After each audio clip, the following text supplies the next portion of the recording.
Welcome back to the Island Docks. Speaking about fire hazards, I mean, we are from the Caribbean where, we might be lighting cocksets or candles. Those are things that, it's glowing light, children get attracted to, and sometimes they can get involved in touching it. You have to be careful that children do not get in contact with anything that's flammable or anything that's on fire, because that is how a lot of house fires get started. If you're home around your children and there's a lighted candle in your room, then you should not go by the neighbor and leave them unsupervised. Definitely. Those are the minor ways that accidents do happen, and then children get burned, or it started a fire. The other thing that I want to mention are choking hazards. I mean, we had initially in the show we spoke about the way to prevent kids from choking when they actually have a piece of food lodged in their throat. Now we're going to talk about preventing that from happening altogether. So some foods that you may try to avoid are things like peanuts or grapes. Due to the nature of the food, it's just more likely to be stuck in the windpipe of little children. Yes. So those types of food you should try to avoid. It's circular. Because of the size, yes, it's a circular size, it's pretty mobile, it can get down into their trachea pretty easily and cause them a great degree of respiratory difficulty. So the other thing that I'd like to mention about kids is, regulating that faucet. I spoke about childproofing the stove. You also need to childproof the faucets. Sometimes kids can grab onto the handle and turn on the hot water and really, really burn themselves. Burns is very common to children that come into the emergency room.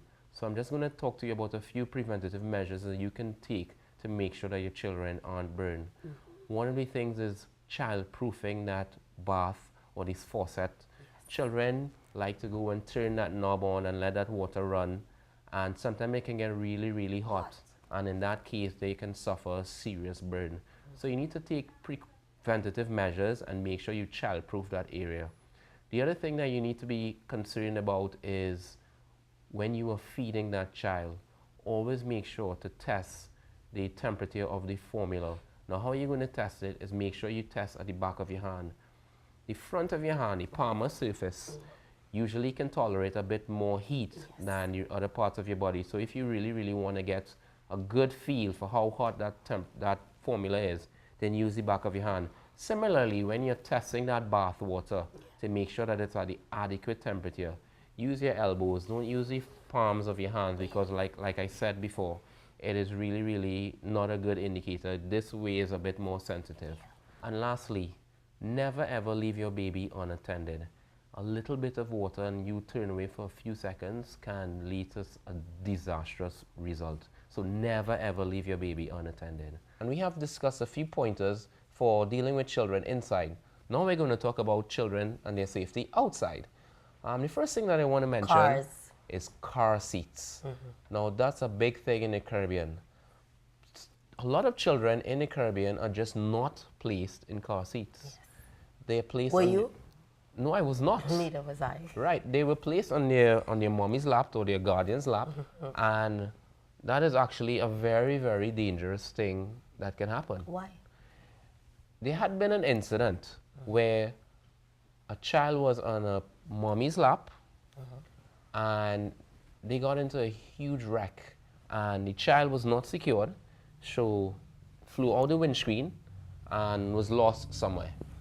The EMTs that responded to the scene of the accident attended to mommy, attended to daddy, and took them to the hospital. And it's not until 1.5 hours later, when Granny came to the hospital, she asked about the child. Only then they realized that there was a child in that vehicle. By the time they got to that infant, 1.5 hours had elapsed and the child had passed away. So it's very, very important that you have that child seat in place so that even if the EMT responds, they can be aware that there's an infant involved. Now, having a car seat, you have to have the car seat rear facing in the back seat until the child is 2 years of age. Yes.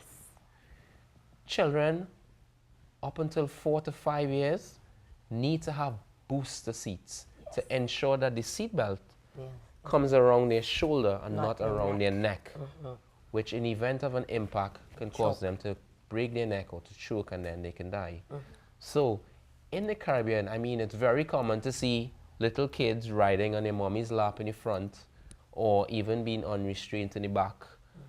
But it's so important to ensure that children are booted in and strapped securely in a car seat.